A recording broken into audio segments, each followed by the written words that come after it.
So my intention is not to make a sound that, okay, this sounds brown, so let's Sure. make, Yeah.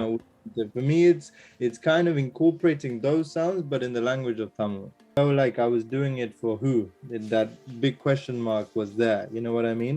I think Hmm. now I've got an audience, but I'm now shaping the audience, so I'm giving them songs like Ennode, because my song Ennode is on about 38k streams now on Spotify, you know what I mean? So for me, I would never imagine seeing those numbers if I was releasing straight alternative R&B in English, you know what I mean? I see. This bubble, I'm like, there is no, like, if you're a British indie artist, there are magazines that you tap into, there are podcasts you tap into, there are people that are willing to do blogs about you. This does not exist in Tamil independent music, or in even in Hindi. It's very limited. I was very grateful. Rolling Stone India, they published my song on their Oh, website. amazing. Michael Roshan Jr., also known as Saint Ravan, is a British Tamil recording artist who explores the borders of alternative R&B and world music. In this conversation, we talk about life as an artist, Indian music scene, Tamil R&B and hip hop scene. Michael is an up and coming South Asian artist from the strong diaspora in the UK. I hope our conversation can prompt many listeners here to go check out his sound and music. He is merging his Tamil roots, R&B influences to create a sonic environment very unique and melodious. His song Thuniya, sung in Tamil, was also featured recently in the Rolling Stone India's daily music list featuring new artists. He has been championed by the BBC Asian Network as well, and also been credited for one of the tracks on the legendary artist MIA's latest album. He has been making ripples and waves, hoping to carve his own unique space. I enjoyed my conversation with Michael a lot, and I hope you do too. Together, for me, it feels like full circle moment, because I think, like, with the UK music, I went and learned my trade. I think I got the sounds I think, make my sound unique. And I think I learned from some great people. The conversation we had last year, I went through kind of my little route. But yeah, I think now that I've come back to Tamil music, I think it's refreshing, because I'm just doing me, and I'm just like, I don't feel no restrictions. I'm just going full steam. Like, it doesn't matter for me what release it is. Obviously, some of the songs have done well due to playlisting, due to Spotify algorithms and stuff. So I Mm-hmm. am consciously thinking about, then you want to make steps, isn't it? You make one step and you want to make a bigger step. So those kind of things come into play. However, I think, yeah, it's great, man. I'm really enjoying Tamil music, and I think now to bridge that gap between the UK and India, Sri Mm-hmm. Lanka, all the place, where the diaspora is. It's refreshing for me. I think it makes me think in different ways. So yeah, that's for it's nice to be back. Yeah, that's interesting. But I feel that I think I also was having this chat with this audio engineer who was based in New York. So he's Gujarati. So we were having this conversation about what's happening with the Desi, the diasporic music scene, right? And we were just chatting that Indian music scene is so diverse that uh, generally you can't generally box it, right? Even South Asian, Sri Lankan, right? A lot of people they box it into just Bollywood songs, right? And Yeah. like how personally like I find it really challenging to sort of explain this to any non-South Asian or non-Indian or non-Sri Lankan audience that okay, Tamil songs are different, Hindi songs are different, and then you have Gujarati songs, you have songs in different languages. How do you communicate that to let's say a foreign audience? I think from like, when I started my music journey as 16, so 16 to 18, I wasn't very clear on my genres, So Mm-hmm. after 18 to 21, discovering like English music, being in the British scene, etc. Alternative R&B is something I've been adamant that I'm Mm-hmm. kind of pioneer. Whether that was in English or Tamil, you know what I mean? Tamil, obviously, as we know now, as we talk about it, was last year I made the decision to do so. Mm-hmm. But yeah, I think for me, I vocalize the fact that it's alternative R&B. It's in English or it's in Tamil, so people grasp it, I think. and they do get it because they get what I'm trying to do with the sound. Mm-hmm. So I think for me, it's merely a tool. It's I'm using Tamil, the language, to convey this music. You know what I mean? So Yes. I think for some people, yeah, they might get stereotyped into that, but I Mm-hmm. kind of free because I'm like, this is my genre. Because we listen to reggaeton, bro, we might not understand a single word they say, but we still vibe with it. Yes. I understand Hindi a little bit, but I still vibe and feel the songs. You know what I mean? So it's the same. I think merely it's a tool. So yeah, for me, I'm more pushing with my genre. So I think in that way, it's not so difficult to explain.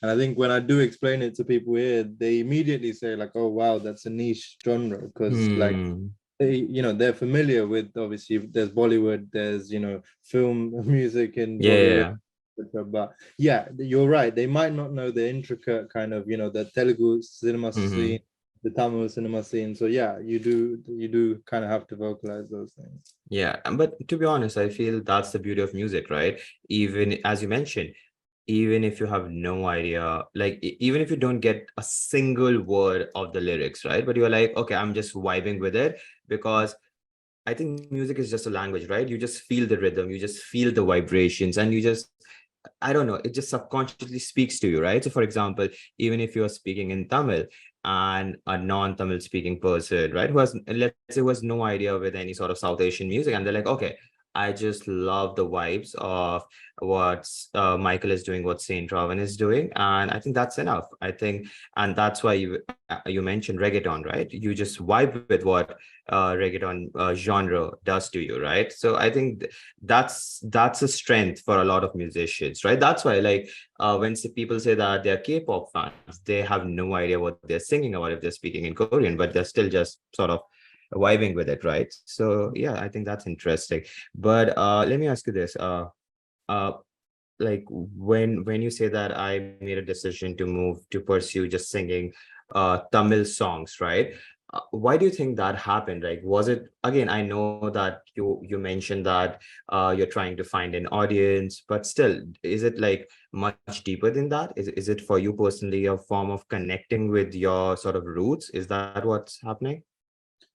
um Thing was, bro, I was always writing in Tamil. It wasn't I was always writing it, but the focus was in English. You know what I mean? So that was something. My initial plan was to kind of break out in the British scene and kind of grow that way, and then come back to Tamil. I That was the see. initial plan. But it was actually this weird like connect for this. But I saw the film. There's a film called Vikram that come out recently. I don't know. Really big budgeted Tamil film that done amazing. But the director, so his name Lokesh Kanagaraj, he like his film style is very like Tarantino vibes. You know what I mean? So I was like, when I saw that and I saw the reaction and the response from the audience, I was like, people they accept this, they're accepting this, and they're they're treating it as if it's their own, like in terms of this film style. You know what I mean? Yeah. So and when I saw that it was in a weird way that inspired me to say, what if I done alternative R&B in Tamil, and what happens if like we make that happen? So when I had a conversation with my team, it was like, that's actually quite a good idea, and I wish I did think of it earlier. But now I think for me, everything in Tamil comes very easy, bro, because my inspirations are very deep in Tamil. The way I think about it, the way I'm thinking about the songs, the way I'm even thinking about the market element of music. I know a lot about it in terms of just knowledge, in terms of how things work in the independent scene and the movie scene. So yeah, it was kind of a decision I made, like, okay, let's contribute to the culture rather than represent as a entity. You know what I mean? Rather than being Yeah. like this is a British artist, but he's originally from here. I was like, well, why not? Let's do it in the motherland and just do it that Yeah. way. You know what? I think this is what a lot of I feel this is sort of this thinking that's a lot of at least a lot of South Asian artists are doing, right? Be it in even in Canada, be it even as you mentioned there in the UK. I feel what they're doing is that even if they, let's say they are Indian Canadian, or let's say Sri Lankan British, whatever term you want to use, but what they are thinking is that, okay, let's grow our diasporic audience back home, and then hopefully we have this huge diaspora who has this aspirations of sort of celebrating Tamil singers who are based in the UK. So I see that like a lot of concerts, a lot of Indian and let's say a lot of South Asian artists who have concerts in Canada, in US, in UK, and these concerts are primarily in Hindi or let's say Tamil or Punjabi, and they just uh they sold out, right? They sell Yeah. out arena. So it means that a lot of people who let's say have Hindi or Tamil as their second language because they're growing up in the States or Canada or UK, but they still have this aspiration to connect with their culture, right? So as you mentioned, I feel it's such a unique time that we can't really be pigeonholed into one form of music or one form of audiences. Okay, let me ask you this. When you mention alternative R&B, because I just want you as a musician to break this down so that people who are listening to this, seeing this, can actually get a lot from this conversation. So what do you, so in your own words, in a simple term, what do you think alternative R&B stands for? For me, for different people, it might be different. You know what I mean? Yeah, I see that. Yeah. For me, what it represents is R&B is the core kind of genre in terms of my inspirations, whether that be like, Miguel or Frank Ocean or The Weeknd. Mm, That's my, like, in terms of the Western sounds as I grew up, that's one of my, those guys are some of the biggest inspirations in terms of the way they molded sounds. The early Weekend music is insane, like the yeah. early albums he dropped. So the alternative part comes where I'm not, so my intention is not to make a sound that, okay, this sounds brown, so let's Sure. make, Yeah. for me it's kind of incorporating those sounds but in the language of Tamil. Hmm. That's my hope, and that's what I hope to achieve and pioneer. That's the fundamental reason why I even went down the route of that. But I think the alternative element comes from incorporating all these sounds. So how does it sound when you have like African influence, South Indian influence, British influence, American R&B?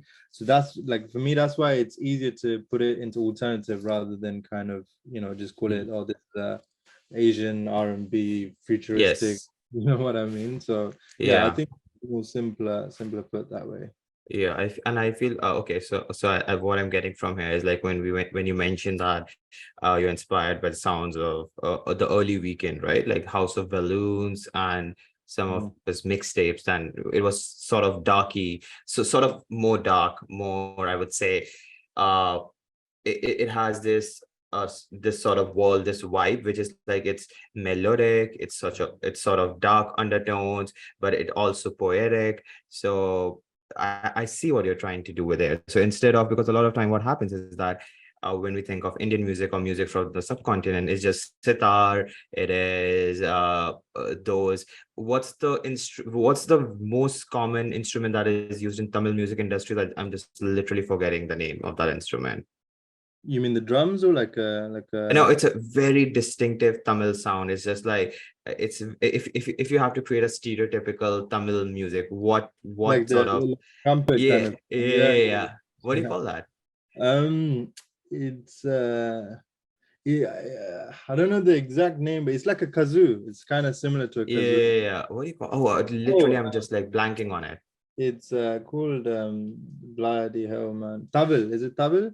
I think it's called tabel. Could be. We'll have to We'll Google come that. back to that. But yeah, so what I'm trying to say is like if you when you think of stereotypical Indian or subcontinent, it's like sitar, uh, sarangi, tablas, right? But those are beautiful. But as a young audience, I feel that okay, I grew up on listening to American songs. I grew up listening to a bunch of songs from the UK.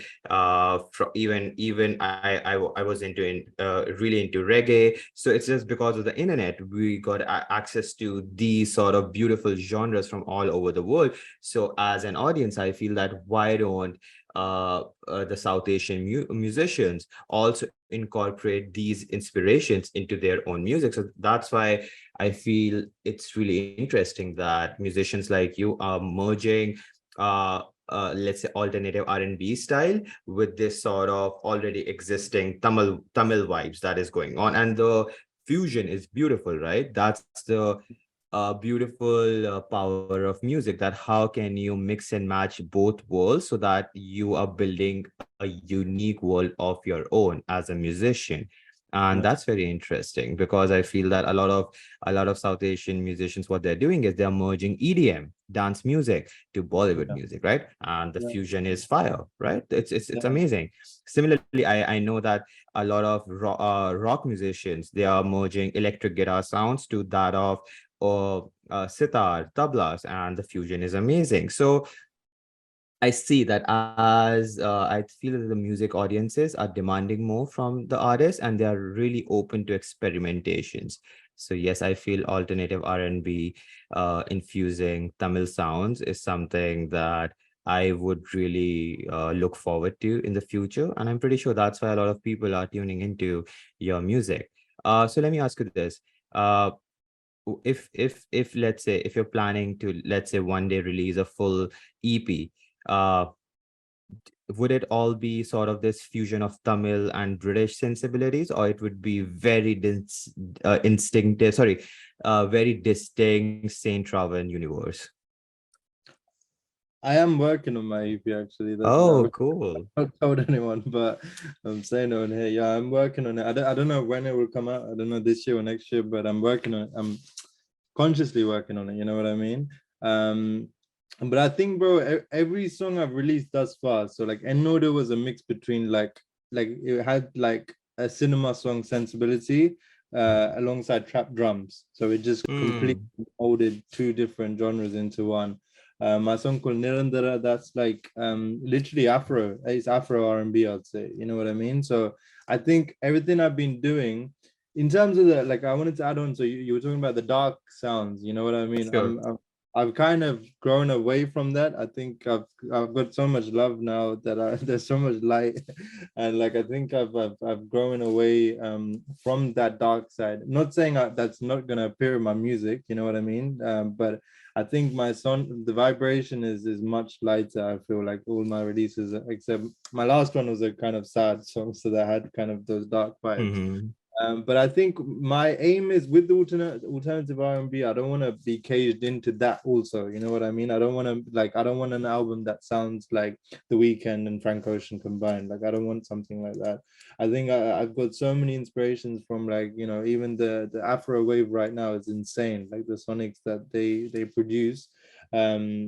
The melodic textures they have in their songs are it's amazing to hear. It's very similar to like Tamil music as well in terms of Yeah. how many layers of like drums and stuff they have. So yeah, I think it will be a Saint Ravan feel, but there will definitely be like I want to make a song that has electronic music vibes in it. You know what I mean? I want to make a song that has Afro R&B vibes in it. So I think for me the main thing is my vocals is the same in terms of the feel of my vocals, how atmospheric it sounds. The instrumentation behind it, I think it's ever changing, and I think that I'm gonna, as much as I stay in music, I think I'm gonna keep evolving that. No, that's beautiful when you mentioned that it's now coming from a place of love. And I feel that's so powerful, right? Again, when I say dark, I feel, again, what I feel is that musicians reflect their journey as humans. For example, when you, as a musician or artist, is going through a dark time, you can clearly see that as a reflection in their EPs, in their music. But now, similarly, as humans, we mature, we evolve, we also find love, we also see that, okay, the dark time is over. Now we sort of mature and got people around us, got sort of this sense of self, which is more loving, more kind, then it sort of shows in the work that you're producing. So I'm happy that you're in that place where you're creating music out of love. But Yeah, yes, exploring with dark themes and music, it's not something that has to be just done because you're sad or emo. It's just that you know how that feels. yeah, Now, as someone creating from a place of love, you can reflect on your sadness, on a past relationship or past difficulty. And I feel we can talk about sadness. We can talk about what a painful breakup is, what feeling betrayal feels like. But when you sing about it, you don't need to just say that in verbatim, like verbally, right? You hear that and you exactly know what the singer is talking about, what the music around that particular song is all about, right? So that's just something that's very powerful. Okay. Since I think we also had, again, I asked you this question even we were chatting last time, but Saint Ravan, right? So talk about you choosing that name as your, I would say, okay. So is it your alter ego? Is that your stage name? How do you wanna, what do you wanna say that what Saint Ravan is to you? No, like I was talking to my girl the other day, and like this question came up. For me, it's like saying Ramen is an alter ego. Yes, I think I'm the way I am normally. I'm a very shy person. Like I don't like I think for me, whether it's dance, whether it's acting, whether it's music, whether it's songwriting or directing, it's like extensions of myself. So it's not really like, oh, I want to be this. Like I just feel like I express myself in those ways. um Saying Robin to me, bro, I think more than an alter ego or my my stage name, I think it's a clear representation of what I believe in. So what we were saying about the dark elements, like I firmly believe without light there is no darkness, and without darkness there's no light. I think you have to have both to coincide. Because if everything was light, rosy, I think you don't learn about the darkness, and then what are you going to do when you are confronted with it? You know what I mean? So it's Yeah. kind of um I was very clear from the start. I always want, like, when I spoke to you last year, I went through so many different names before I got to that point. But yeah, Saint Ramen to me, till this day, it represents that yin and yang that we spoke about. It represents darkness and light, and I think I'm in a place where I can evaluate both feelings. So whether it's light or dark, I can easily kind of Thuniya was a song I wrote about something that happened a couple of years ago, alongside other little inspirations that I had in the moment. So, it's easy to tap in and still kind of fairly come out of it and be like, okay, cool, we can move on past this. So I think it is a extension of myself. I'd say that's what Saint Marvin is. Yeah. That's very interesting. No, yeah, I think that's amazing that you mentioned that it's sort of the alter ego, this sort of this philosophical idea, this yin and yang, because the term Saint Ravan is yin and yang, right? Like Ravan could be yang or saint could be yin, because Ravan, as a mythical figure in South Asian mythology, in specifically Indian and Sri Lankan mythology, he is someone that is also revered but also reviled, right? He is a Yeah. saint, but he is also has done some deeds that are very questionable, right? That's very demonic. So he is this figure that people respect, but also at the same time they question some of his negative deeds. So I understand what you're coming from, and I really think that's such a powerful name because it connects with the audiences that you are looking for, right? Like Tamil audiences, South Asian audiences, they would be so interested. Oh, Saint Ravan, this is very interesting. Well, let's check out what this guy is all about. Then they'll understand. Okay, so this guy has this idea of yin and yang, and I can hear that in your music, right? It's just not about either overly optimistic or positive sounds or not. It's not even a downer, but rather it hits both highs and lows, and it's sort of a yin and yang journey. And that's what is beautiful with this genre of alternative R&B, which is rap and blues, that it can actually go into really harsh flows of someone rapping, someone actually talking about something with authority, and then it sort of simmers down into just poetic blues melody, right? So yeah, that's interesting. uh so okay, so now a very interesting thing that I want to talk about is uh currently in 2023, everyone is listening music on Spotify. People have access to music, like access to music from all over the world. So as an artist, how are you navigating this musical industry?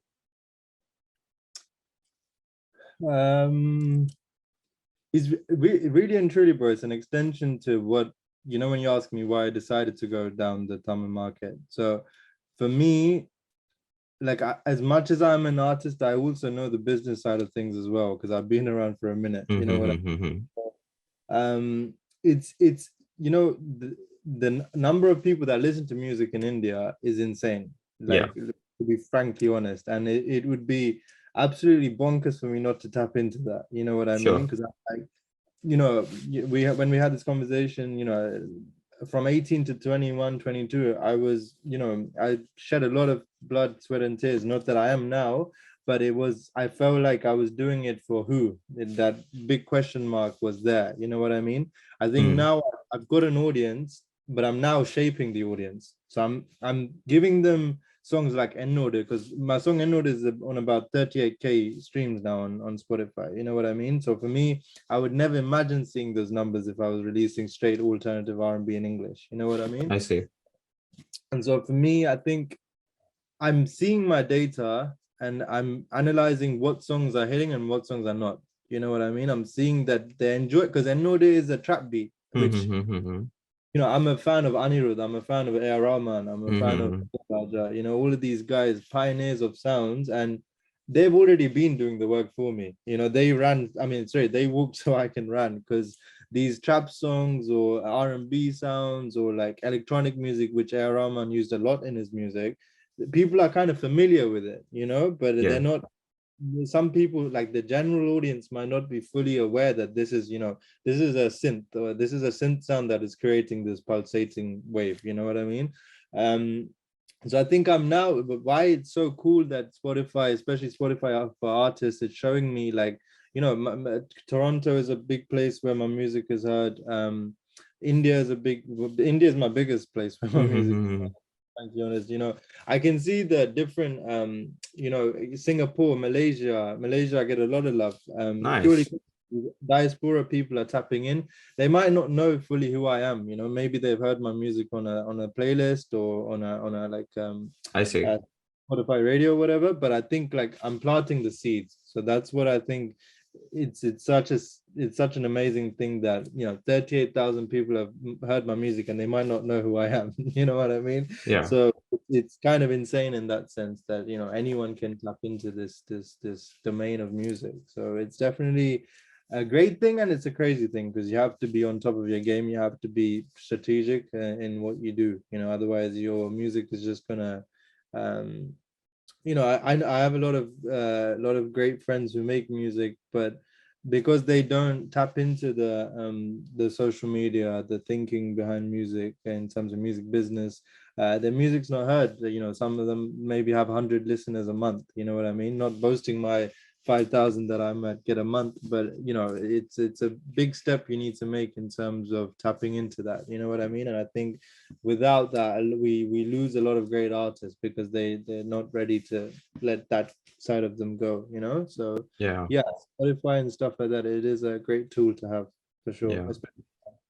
Yeah, exactly. No, I feel that I think you have mentioned like I feel you've touched upon few important things here, that you recognize that the audiences in India is immense. So you're already part of that subculture, right? You're already, even let's say without even thinking about it, you were already part of that. You love Indian cinema, you love Tamil cinema, Tamil music, right? You mentioned A.R. Rahman and Anirudh.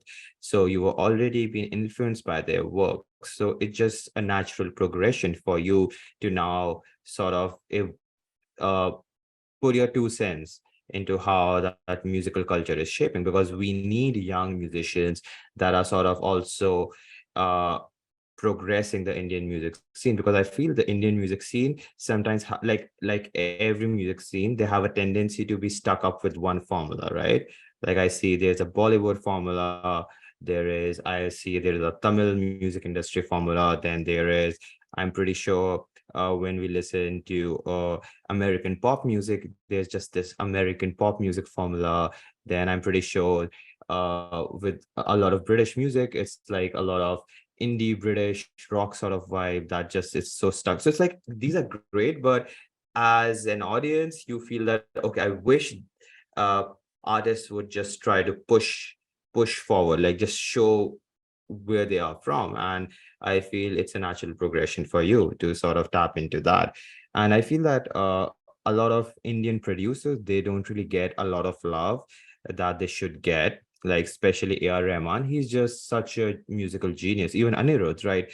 These people are, they are contributing so much to how Indian music or South Asian music sort of is, right, at this moment. But as an audience, like, this is my general observation, you can correct me, but as an Indian or as a South Asian audience, we have a long way to go to appreciate our artists. Because I feel with Western audiences, one great thing is that they really try to understand a lot of technical details that the artists are putting in, right? That's why I feel when I have a conversation with someone who just listens to Western music, even if they're listening to few artists, they know a lot about those artists in terms of technical ideas. But when I talk to someone who just listens to Indian music, they know the name of each of the artists, but they have no idea what genre these artists are experimenting with, what sort of sounds these are working with. So I feel that, okay, there's a gap in this musical knowledge that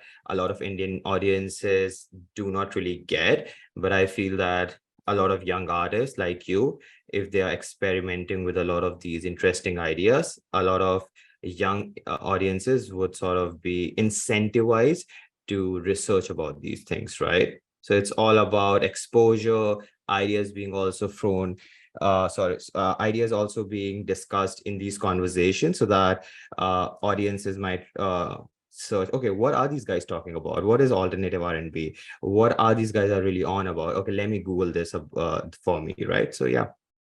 Yeah, like that's a great point you mentioned, bro. And I don't want to say this in a very petty way, but No, it's okay. it's I made like people, because I done a podcast I think it was this year, with a very talented radio presenter called Thuniya. So when I done that, and I think a lot of people grasped a lot of my personality, because I'm, as much as I do use social media, I'm not here talking about, some people put a camera in front of them and talk like for hours, and they express themselves in that way. I myself feel more comfortable talking to you, like I'm more comfortable talking with a human when they're asking me questions, and I'm able to reciprocate the energy. You know what I mean? And I think why South Asian, there's two parts to it, because one is Indian music is microwave music, bro. That, like, one song comes out today, the next day a whole album is coming out, for a different movie. So Yeah. these guys, because they have access to phones now, and they have access to Hotstar, they have access to Spotify, they have access to all of these things. They're literally watching a movie, and the next day they're watching a whole 6-part series, like, just so they're consuming so much, where I don't feel like they can take it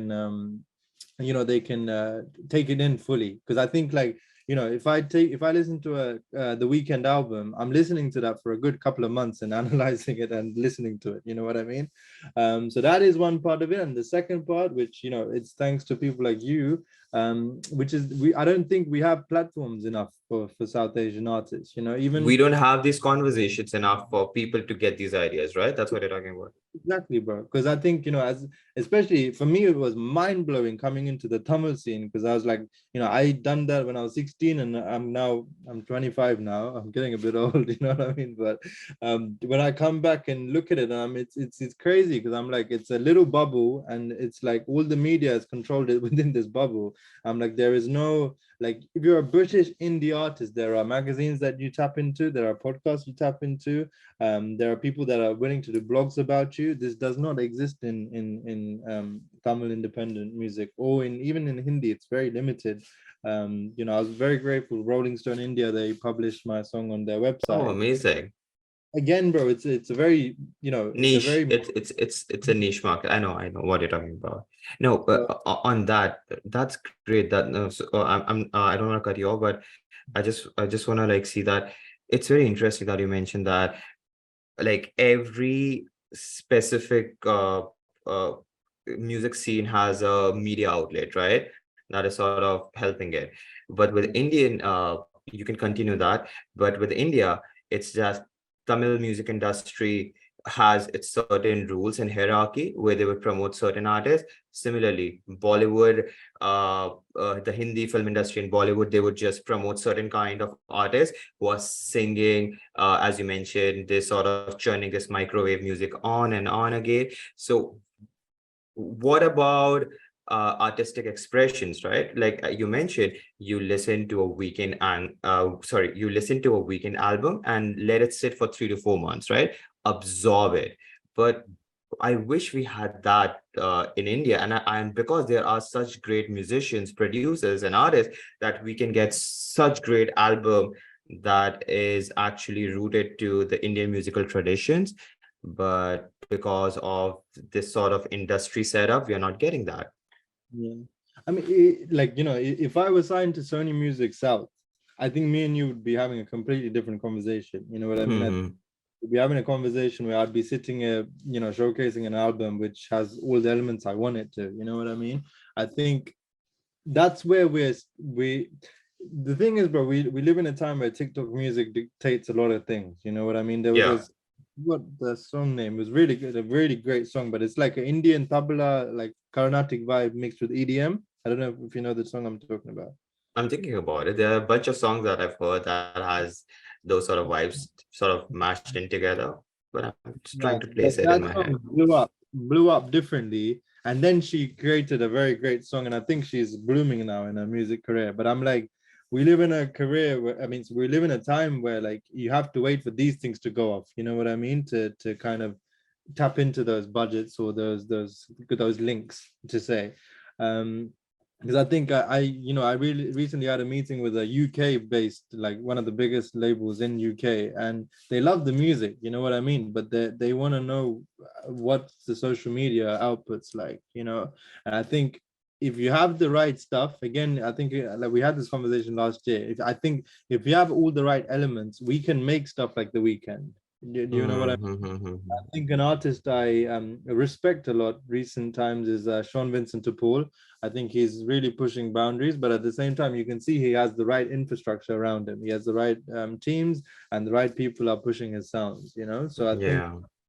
yeah, it's possible. He's an example of it. You know what I mean? But I think when more South Asian artists get platforms and the right teams and the right budgets, etc., we will definitely see like a massive bloom of it. So, in a sense, where we don't need to sing in English to be able to do that, we can do this in. My mind's just gone blank, but AP Dylan, he's a prime example, bro. He's doing Punjabi music and he's blowing differently. So I think it's definitely possible, but you need the right infrastructure to do that. I feel what I've gotten again. You actually came up with really interesting example, because as I mentioned, my last podcast with this audio engineer, and we were having the same conversation. He mentioned that one of the artists that blew up in South Asian scene that were primarily singing in English was MIA. So to him, that was a good example of a South Asian artist that's actually making big singing in English, but he mentioned that that's just such a rare anomaly. But then artists like AP Dhillon, even Diljit, who also sell out arenas in Canada, in London, in New York, in LA.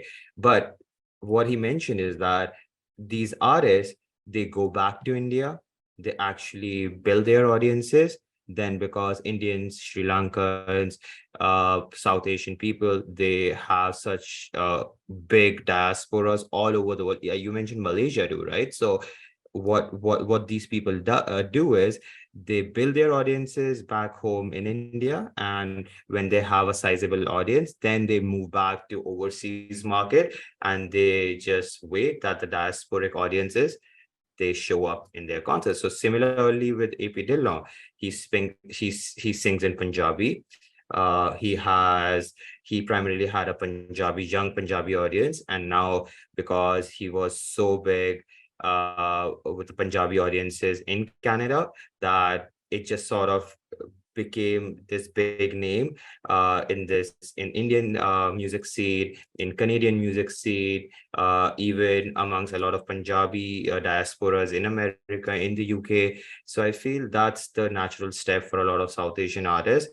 But being MIA is very rare. If that happens again, great. But I think this is a more achievable step. Tap into your existing audiences and hope that these audiences are also can be found in overseas, so that you are an overseas name rather than just, let's say, uh, a name in Tamil music industry, or just in a Hindi music industry or Punjabi music industry. I wish the conversations could be that, hey, just sing however you like, and audiences will find you. But again, it is such algorithmic and now AI sort of led world that we're living in, that so much we know about music production, music consumption is changing and will be changing, right?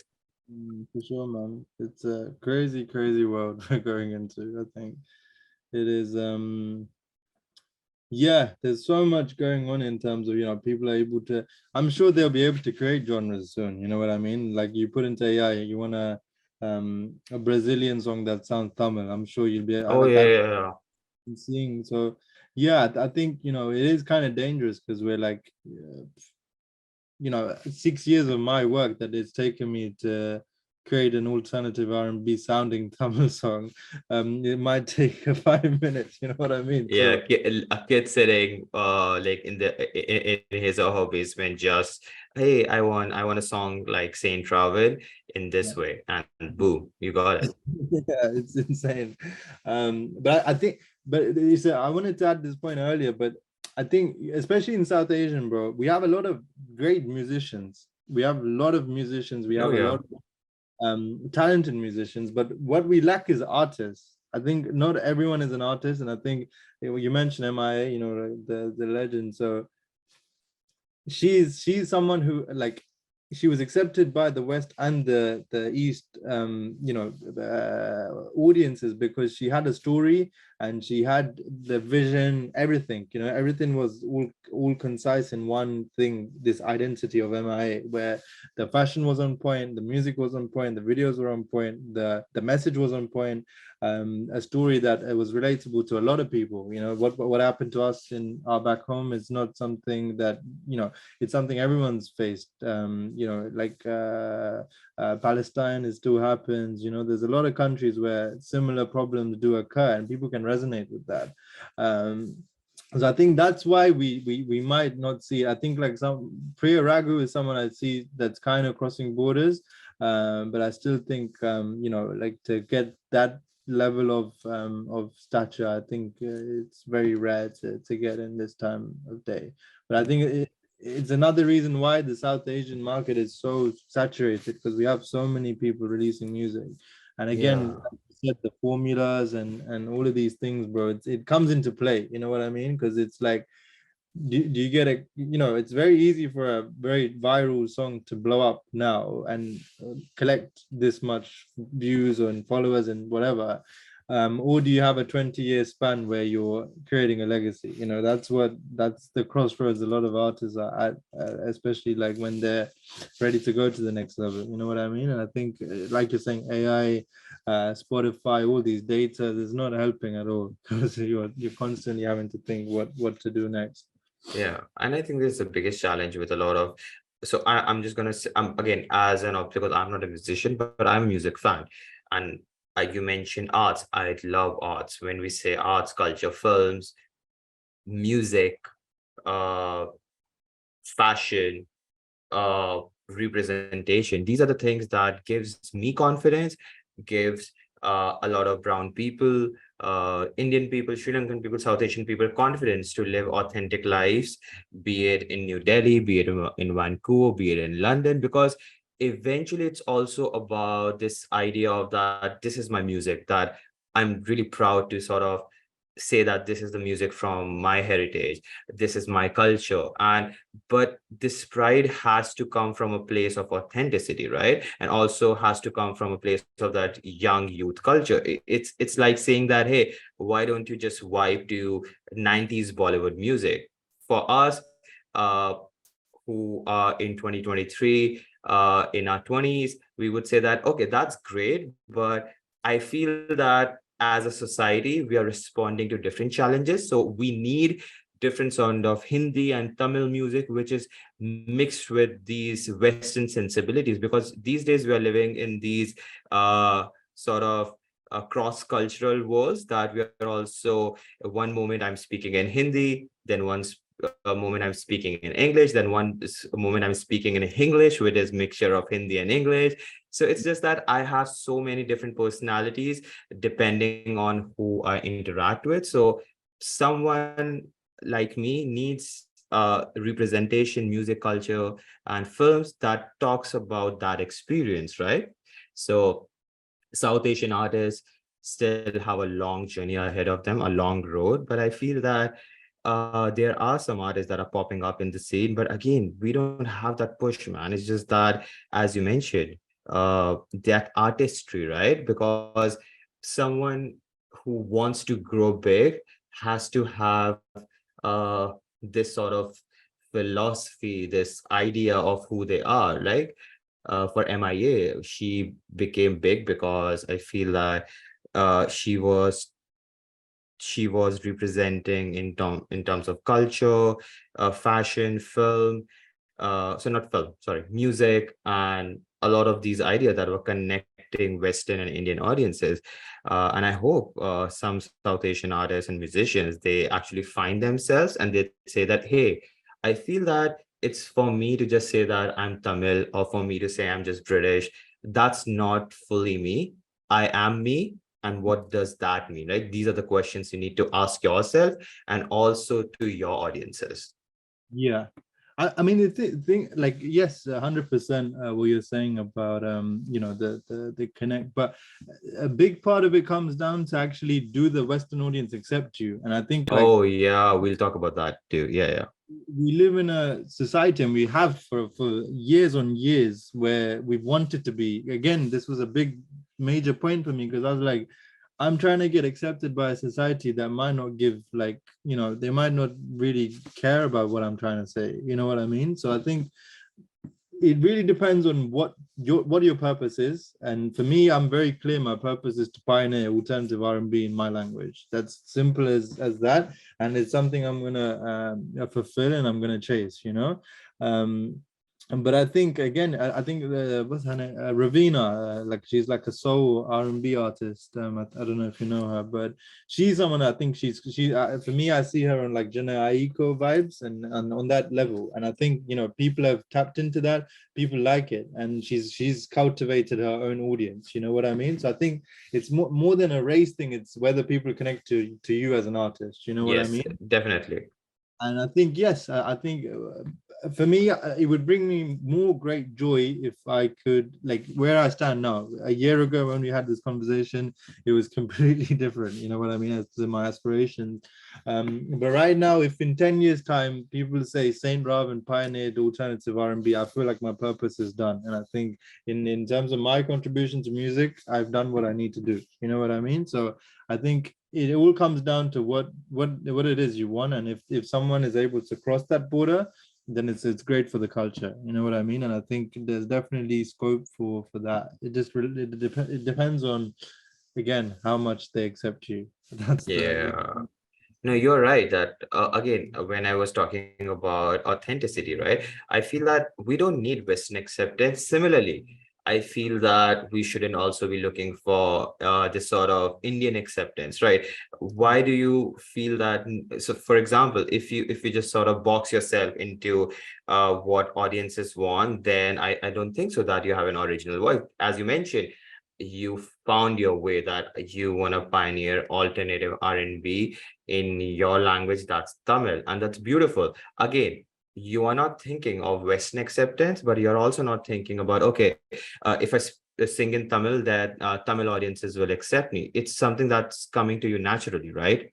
So I feel that if you are singing or making art from your core, authentically who you are, you're not pretending to be someone else, I feel that you will find your audiences, and you will find your audiences regardless of them being Westerners or Indian, or I don't know, just someone in Africa, someone in South America. It doesn't matter. And that's what I feel I see in a musician that I love. Like, I follow a lot of musicians who are from Brazil. I follow a lot of musicians who are Indian, but they don't make any music that is remotely Indian. Then I follow a lot of Canadian artists who whose sound is nothing. It's not similar to any sort of Canadian cultural stereotype. So it means that these artists and musicians, regardless of their race, gender, nationality, they are just creating art as artists and as individuals, right? But yes, I feel that South Asian culture and South Asian music has its beauty, and it needs to be celebrated, protected. It needs to be honed, and also sort of just want to use one word. It needs to be cherished. Sorry, go on. Sorry, I'm so sorry for cutting you, bro. But it's like film. I was gonna say, because I know you delve in film, so it's we live in a community or society where, like, for example, like we spoke about Rockstar last year. You know what I mean? And I think for me, Rockstar is crazy. You know what I mean? Like the way it was made, the feel of the film, everything. But then, like, the films like Student of the Year still come out. Not putting any. I'm not trying to trash that film. You know what I mean? You can definitely, you can if you want to. I'm all for that. But those kind of films exist as well. Do you get what I'm trying to say? Yeah. Well, I think, yeah, man. I think it's a case of what you were saying in terms of like, honing into that the South Asianness or whatever. I think it's like that. Student of the Year, people know, okay, cool. You watch this, you're gonna like it because there's a bit of masti, there's a bit of masala, there's a bit of this, that, and it's a formula. And I think it's the same way. Like music is done in that way where I feel like, the authentic self that you have to be. I think if you're just like, okay, cool, I'm gonna put a tabla in the song, and then, okay, hopefully this will blow up on TikTok, because songs do blow up on TikTok merely from a caption that they're putting on a Yeah, song. definitely. Yeah, sorry. So I think, yeah, man, it's such a sticky place to be in right now. It's all kind of arts, you know what I mean? You might release a very indie film that is amazing, but then a film that might have the same story that we've been hearing for the past 20 years might break the box office. You know what I mean? That's the society we live in. And I think as alternative thinkers, you can only play the game. And if you change the game, then you're the winner. That's what you need to do. Yes. So I think what I want to just touch upon in my observation is that one great thing with Indian music industry, and one thing that I feel Western music industry has on point. So with Indian music industry, it's beautiful that we have these beautiful albums for one particular movie project, right? Like one particular film. So for example, two great albums, because I listen to Hindi music. I love Tamil music, but I'm more into Hindi. That's what I grew up on. So Rockstar, have you heard this album Rock On as well? Rock On, yeah, yes, of course, yeah. So that's Shankar Mahadevan's. yes, oh, he's amazing. Shankar Mahadevan, Shankar Ehsan Loy, great musicians, great producers, great singers. This trio, right? So yeah, so Rock On, Rockstar. These are two films, right? These are two movies, individual movies, but they also have two solid studio albums. If you listen to a Rockstar album, a lot of Indian people, what they do is they watch their movies to listen to the music as well, right? And that's bizarre to a lot of Western audiences. That why is that? Isn't that a musical for them? That's a separate genre of a movie, right? That's a musical, like High School Musical, La La Land. And you get the point, right? West Side Story, where the genre itself is that the actors would dance. But with Indian movies, it's like it is story, it is narrative, then you'll have these theatrical musical pieces, and that's where you're getting your music from. So as someone who grew up in India, I had no concept of listening to an album from start to end. So it's always like that. Whenever I listen to music, I have to clearly just match it to the vibrations of that particular film, right? And that's what it is. But with Rockstar and Rock On, these are two albums that I feel if you don't even watch the film, you'll just enjoy the whole album, because these are such great albums. So that's a great thing with Indian music industry, that we have uh, a lot of musicians working with filmmakers to create music for their vision. But we have this disadvantage that as a music fan, you don't have solo artistic projects, right? That has a clear introduction, middle, and an end. So we don't have this ability as an Indian audience to actually listen to, let's say, a double EP that has 15 or 17 songs. But Western audiences have that. The Weeknd, his album, definitely you can listen to the Weeknd song on shuffle on a playlist. But as someone who loves the Weeknd, I listen to Dawn FM from start to end. There's a story. Yeah. There's a narrative that I'm following. Similarly, do you listen to Travis Scott by any chance?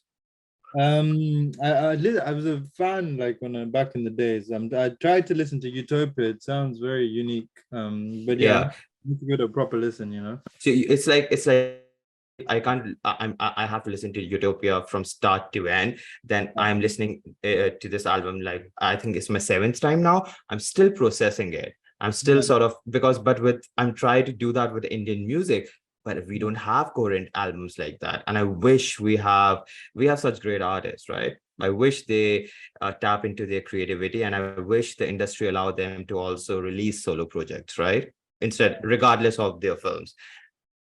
I think like there's an artist, I'm a big fan, and he's like a role model in the sense of how he molded hip hop in Tamil.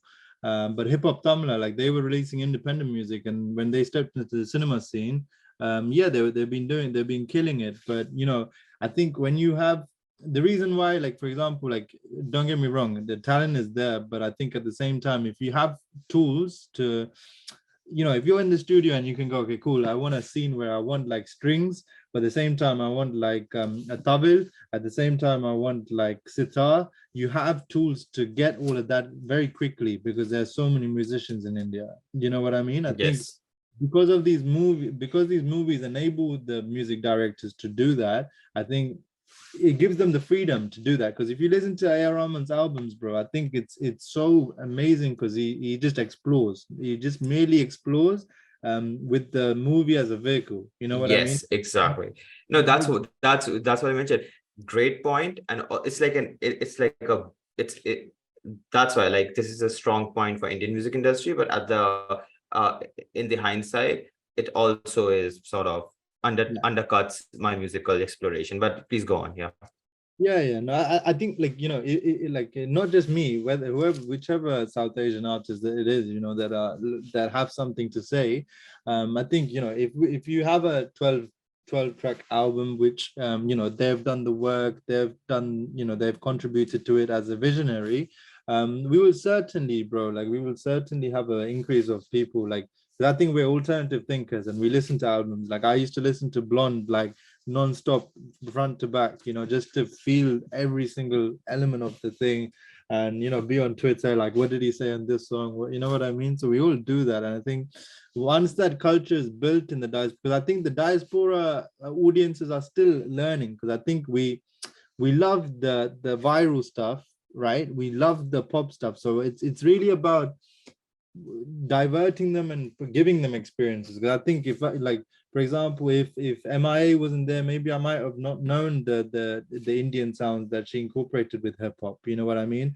Whether like someone might not know what alternative R&B is until they heard my music. You know what I mean? So I think the more exposure we get, I think we can definitely explore on big levels, man. I think the talent is plenty. So it's just we need more investors. That's what we need. On the risk of sounding pretentious or blunt, I want to say that the diasporic audiences are maturing. They're not mature enough. And again, I know this sounds so arrogant, but as an artist who actually, because I teach art, I teach film media, and I do that for a living. So I have firsthand experiences. I feel that the Indian audiences, Indian artists are so bright, but maybe due to, I feel that the Indian subcontinent, we are such a young country. We gained independence in 47. We're still are a developing nation, right? We are like still there is extreme richness. There's like a growing middle class, and there's just abject poverty, right? So when we are living in a society where uh, there's just so much is happening, artistic maturity is not a priority, and I understand that, right? In the West, because be it for the lack of better word, because of their colonial exploits, they've been able to have a rich society for hundreds of years. So that's why they have time to sort of create artistic maturity. They had their artistic revolutions way back in the early 1900s, right? And we are, as a South Asian, this diasporic audience, sorry, I want to say as South Asian artists, we're still sort of in the process of um, uh, helping our audience mature with us, right? Because I feel that artists who are creating music and art, they are actually more mature, because I feel that's how you can create art, because it has to come from a place of knowledge, skill, authenticity. But as an audience, you also have to sometimes keep pace with the artist that you're listening to, right? Has this happened to you that you're listening to an artist, and when you listen to the next project, it just blows your mind that what happened, like what was this shift?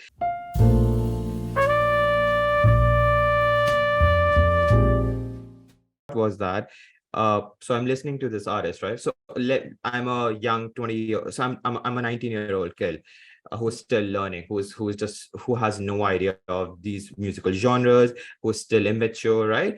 And I'm listening to this artist, I'm listening to the latest project.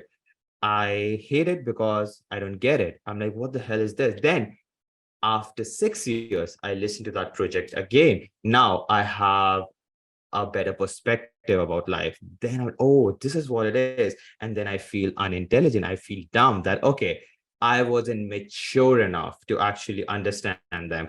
And this is a constant struggle with artists, that they are releasing projects and hoping their audiences catch up and mature enough to understand where they are coming from.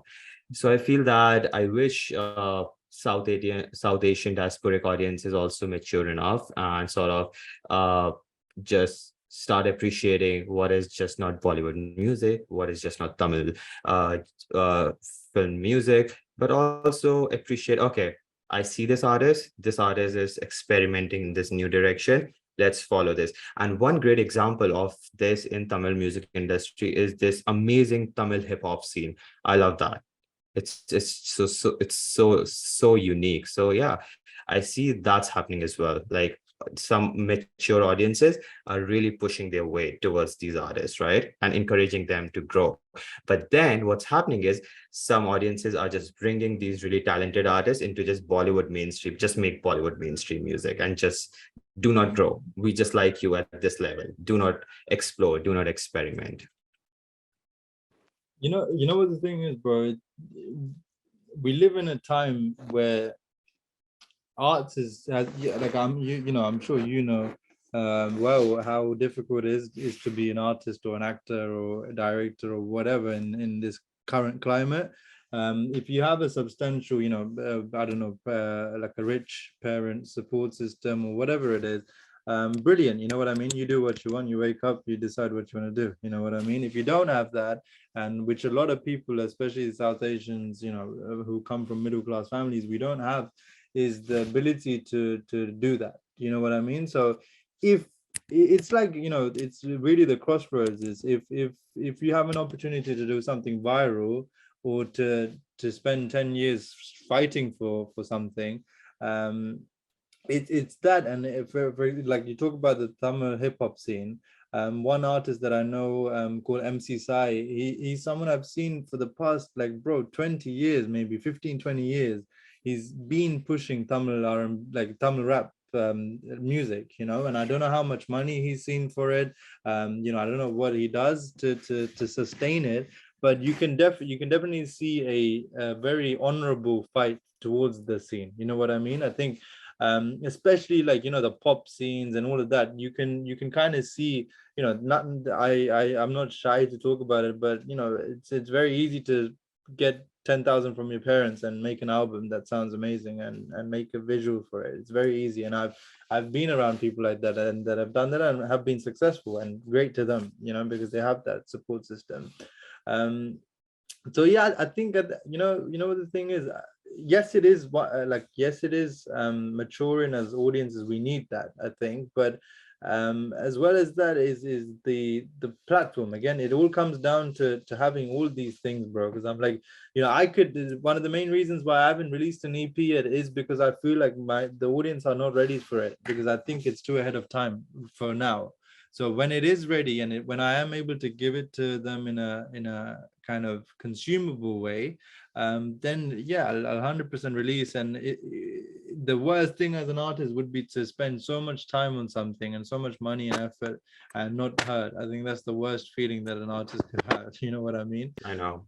I think it all comes down to audience, because I think, for example, Ennod is a song that has 38K. There's a song of mine called Nirandara, which is like Afro R&B with Tamil lyrics, with Tamil sounds and synths and electronic vibes.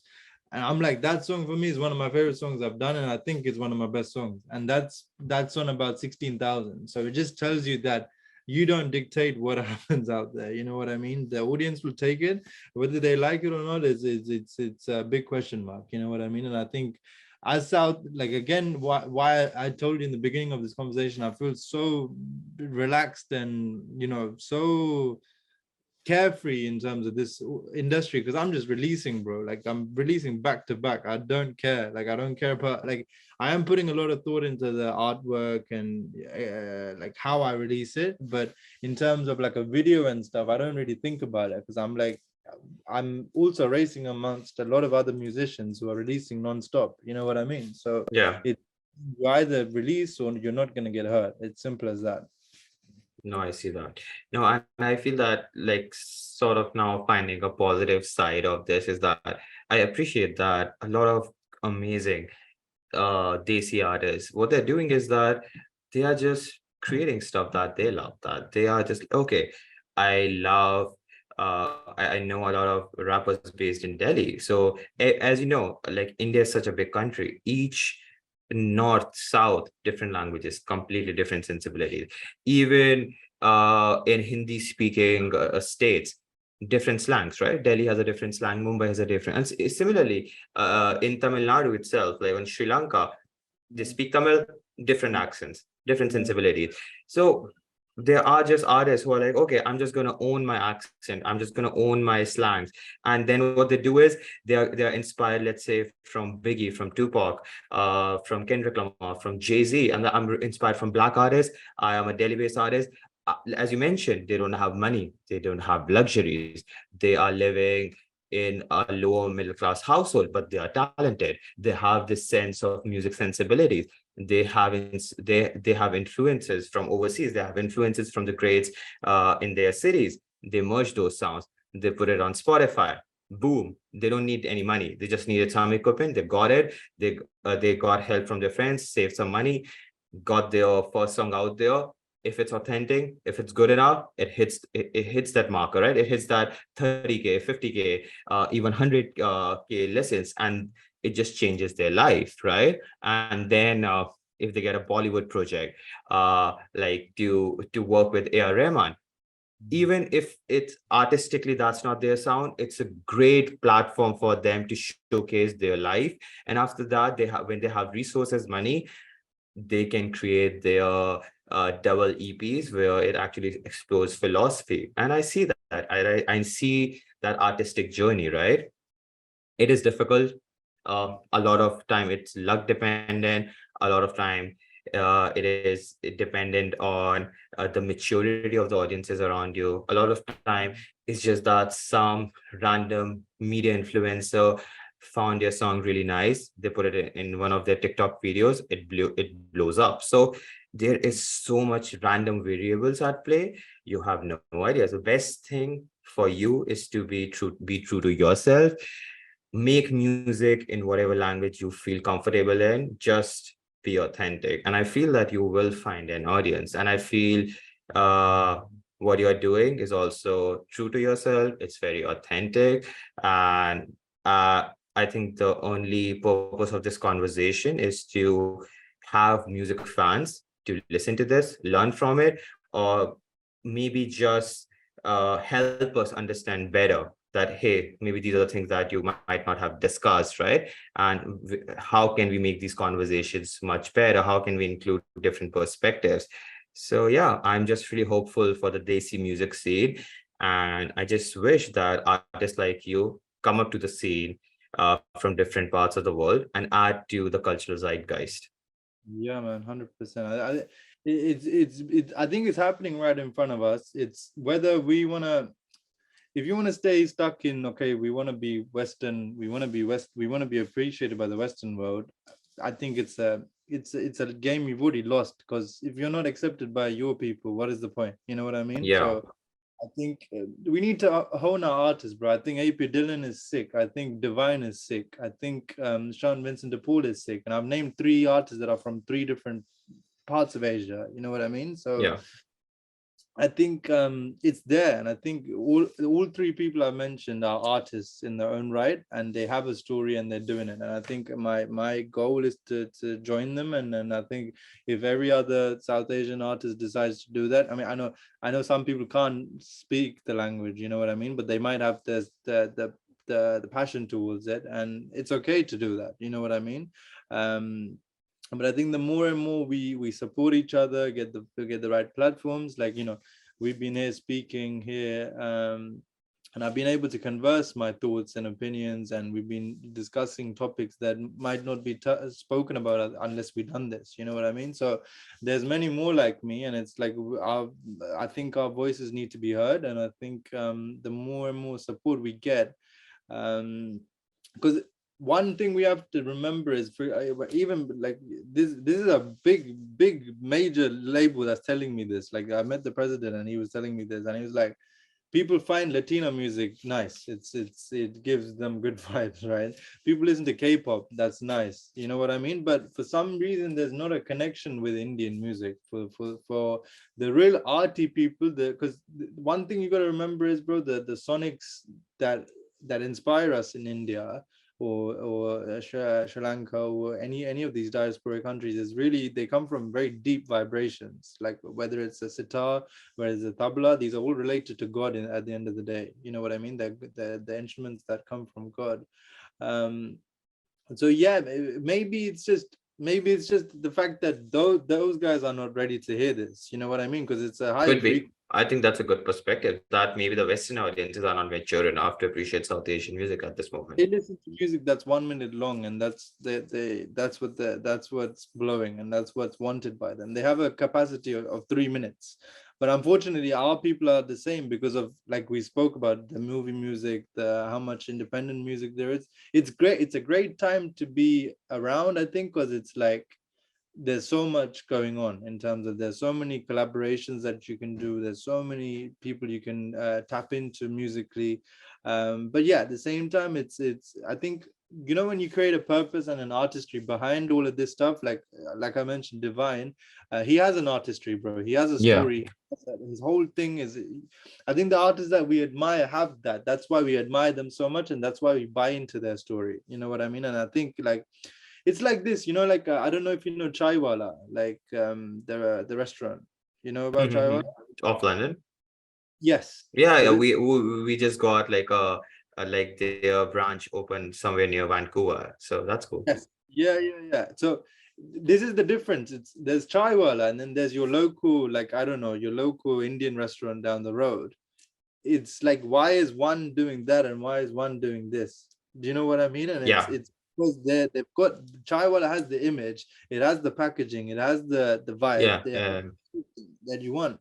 And I think that's what people need to, because if people tap into that, then they might have a different perspective. If people really buy into your story, if they buy into what you're trying to do, Yeah. it's a whole different process. No, exactly. No, that's a good example that you put in, right? Why do you think that like that restaurant Chai Wala works? They're selling tea essentially, and an Indian restaurant, a local Indian restaurant also selling tea. But what's the difference? Branding, packaging, your story, your artistry. So exactly why AP Dhillon is working, because he is packaging himself in a way. He is telling his story in a unique, young, in a way where young people are connecting with him. So I feel that there would be a lot of upcoming artists who would make big in the American music scene, where they're telling stories about being an Indian immigrant in somewhere in America, and that will hit the nerve. And similarly, there could just be an Indian person from let's say anywhere from Chennai, who just immigrates to Canada and just starts singing in Tamil with sick Afro beats, with sick Latina beats, and that fusion can work itself too. So you never know what sort of musical journeys might hit the nerve with audiences, or sorry, not hit the nerve, but hit that connection. So yeah, I see that. But to be on a positive side, I feel it's a really good time to be a musician, because I feel that you can find a lot of connections, a lot of audiences uh, outside your place of residence, to the whole world now. And earlier, even just 10 or 15 years ago, this wasn't possible, man. Now it's possible. So that's a great thing. It's a great thing to have, man, and I think it's if we cherish it and grow it, I think it will definitely be in a good position. You know what I mean? And I think it all comes down to having the passion for the thing. This is if you come into it, because that's what I mean. Like I said this to you earlier, like, do you want to have a legacy that lasts 10, 20 years, or do you want to come and do one song and you're out? You know what I mean? And I think because that happens so many times, we're following a it's so easy to follow someone to make a song like AP Dylan, to blow off that song and just to disappear off the surface of the earth. It happens so many times because we're used to formulas. We're used to listening to the same shit again and again. Um, and as a result of that, again, like you touched upon, bro, it's about maturing as audiences and open to kind of getting accepted in that sense. You know what I mean? And I Yeah. think if we definitely see a surge of that happen one day, and I think it stems down to so many things, man. It could come down to something simple as racism. You might be ashamed of even wanting to be from this particular part of the world because you've been systemized to think that. You know what I mean? That's So the yeah. you That's a know, colonial mentality. Yeah, I see that. yeah, and we think, oh, because the guy is white and he's singing rock music, that's sick. But this guy over here who's singing Tamil rock music or Hindi rock music is not, because, like, I don't know. Let's just say Tum Ho was the independent song, right? Like, not a movie song. Like, to me, it would be bonkers if you said, like, no, I'd rather listen to, like, I don't know, Fleetwood Mac or something because they're American and this is Indian. Do you know what I mean? Yeah, So I know that. we need to open our eyes and ears. I think that's what we need to do. I think if we Yeah. do, No, it'll I be think no, I think it's a better perspective to say that, okay, audiences from different places need to mature fast enough. So, for example, Western audiences, they need to get off their high horses and start appreciating a lot of non-white artists, right? Or non-American, non-British artists, and see beauty in that. And also, for Indian audiences who are just stuck listening to Bollywood music and Tamil songs, Tamil music songs, just start listening to different genres, different music. So I feel maturity in both these sides are really needed. But yeah, man, there are so many independent. If I come to think of it, there are so many independent artists and independent songs in the Indian catalog. They're just amazing. They're just straight up fire, right? So yeah, we definitely have that going on too. It's not something that's new, but uh it's also part of discovery, right? Like, how do audiences discover these people? And there is so much economics behind the music industry, and that's why a lot of musicians, they just feel hopeless after a certain point, right? And that's why they're like, okay, I'm not doing this anymore, and they just start living their life in a different direction. So I know what you're saying. yeah. It's sad, bro, because, like, for me, in many steps of my life. And I'm a computer science student, so it's like I do a lot of things that are not related to creative stuff, but it's it is disheartening. It's a long journey, and unfortunately not everyone is built for it, you know what I mean? And I think if people had that music, because I have music business knowledge purely from being in A-list British music scenes, so I understood how things worked, XYZ.